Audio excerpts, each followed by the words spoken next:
The mother of a 14-year-old boy who died following what she believes was an online challenge that went wrong has joined calls for the UK to ban children from using social media. Ellen Roome's son, Jules, was found unconscious in his bedroom in Cheltenham in 2022. Just last week, MPs rejected calls for a social media ban for under-16s like the one introduced in Australia.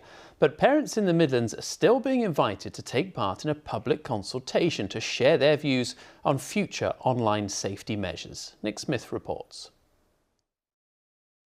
The impact of social media on young people is under heavy scrutiny. For some families, it's been more harmful than they could ever imagine.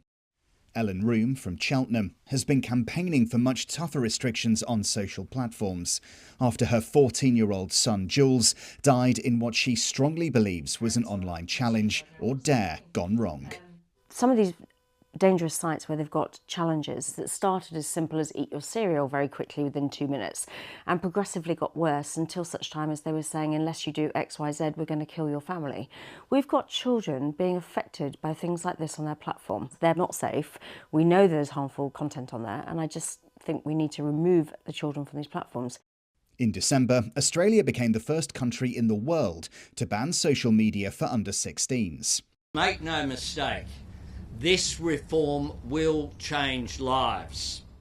3 months on, tech experts there tell me there are still ways it can be bypassed.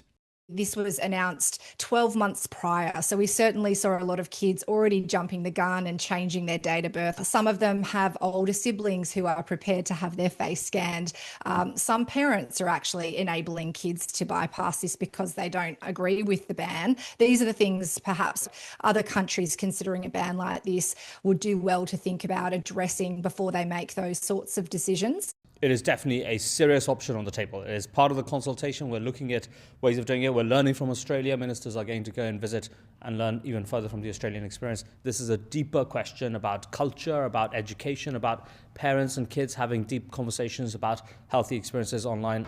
Well, parents we spoke to at the Way Youth Zone in Wolverhampton for the most part agree with the ban, but with some reservations. I think that's a great idea and it's much needed. It's so hard to navigate social media and there's so many risks and dangers involved in it. They should be more focused on quality kid content rather than finding irrelevant content which might harm them and influence them. I've noticed the more you make things inaccessible or try to make things inaccessible, the more they want it. So I feel like it's going to backfire a little bit. I think now we're in uncharted waters where anything could be made available. It's also a common discussion topic in schools like this one, where young people actually seemed open to the idea of greater restrictions on their social media. I believe there should be a social media ban. I think there should be at least a restriction because social media is not safe as it is. Young people like my age are doing stuff they're not meant to be doing online. When they grow up and want to get a very good job, they could go back to the digital footprint. Like they might have posted something very bad.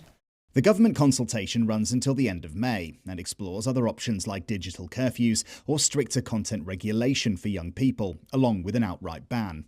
But for those who've suffered the most tragic consequences of unrestricted social media use, any measures to divert loved ones from harmful content cannot come soon enough.